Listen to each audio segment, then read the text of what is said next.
got a 950 on my SATs, and this is Technique Tuesday. Today, I want to talk about false harmonics.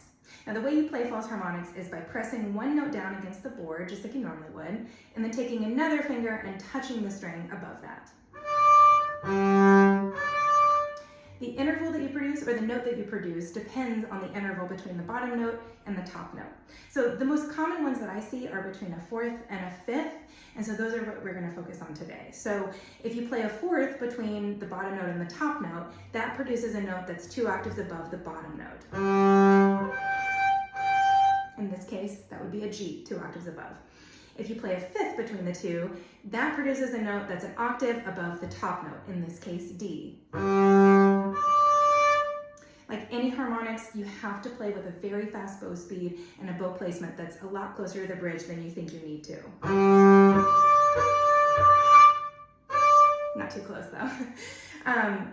False harmonics are really tough because the finger spacing has to be very precise, right? However, if you don't play with a fast enough bow speed or a bow placement that's close enough to the bridge, it really doesn't matter where you put your fingers, it's just not going to speak. So when you're practicing a melody in false harmonics, I separate the two notes and practice them individually. So I start with the thumb and just practice the melody with the pressed note.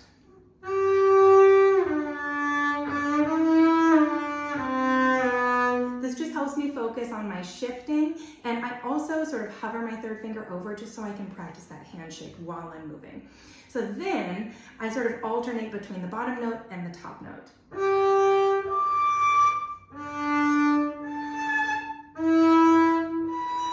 You're just sort of taking baby steps to playing the false harmonics. Then I take a couple notes playing the false harmonics together.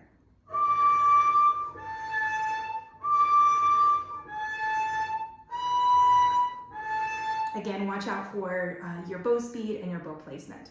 And then I jump right in and I play the whole melody together.